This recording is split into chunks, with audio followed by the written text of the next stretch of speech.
C'est ainsi que notre réseau national de la jeunesse pour l'innovation dans le secteur du génie civil et des transports a initié un projet qui est de construire un centre de prise en charge psychologique des blessés de guerre. Comme vous le savez bien, les blessés au niveau de l'armée ne sont pas seulement que physiques, mais il y a aussi les blessés psychologiques, les traumatisés de guerre qui méritent d'être pris en charge. C'est pourquoi, à travers la jeunesse du Burkina Faso, nous voudrons donc construire ce complexe qui, au regard de la situation, est urgente, nécessaire et fait partie donc des préoccupations et des priorités alors de nos plus hautes autorités. Il faut dire que ces techniciens sont les membres du réseau de l'innovation donc dans le domaine du génie civil et des transports. C'est une maquette conçue par eux.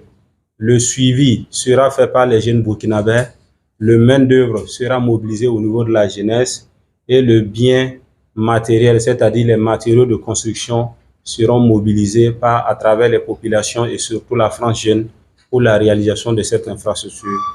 Il faut noter aussi que c'est un signal fort à l'endroit des populations pour dire que chacun peut bien faire quelque chose de symbolique dans ce contexte aussi difficile pour permettre aux populations donc de se retrouver.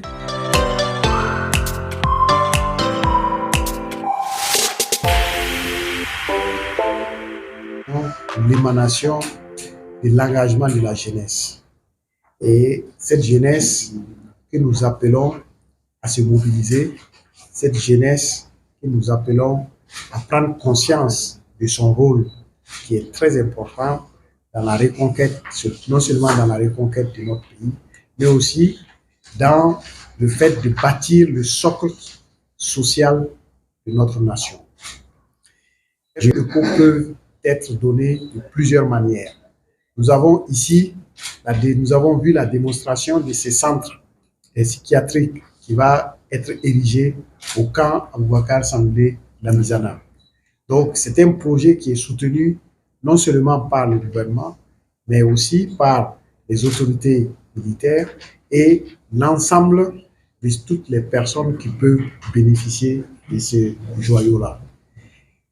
Le moment que nous traversons, ce n'est pas un moment facile. Donc, il faut que l'on pense, il faut que l'on facilite l'engagement des uns et des autres. Donc, j'invite toutes les associations, tous les mouvements, tous les réseaux de jeunes à prendre une part de cette lutte-là, à s'engager autant que possible pour que l'on sache que cette nation, ces jeunes veulent contribuer et que cette nation leur tient à cœur. Parce que la construction de notre pays ne peut pas se faire sans l'engagement de la jeunesse. C'est très important.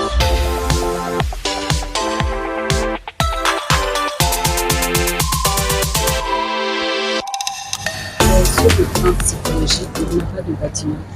On a un bâtiment dans lequel on reçoit tous les blessés, que ce soit les blessés de guerre et également tous les patients sur le plan santé mentale. Et le but d'avoir un centre de psychotrauma, c'est surtout pour déstigmatiser, pour que les gens puissent comprendre que le psychotrauma, ce n'est pas forcément une maladie mentale. Parce que ça refraine, ça fait que beaucoup de gens ne viennent pas d'emblée en consultation parce que venir dans le service de psychiatrie, c'est stigmatisant. Donc pour nous, avoir un centre de psychotrauma, ça va déstigmatiser et permettre que les gens puissent venir plus facilement pour leur prise en charge.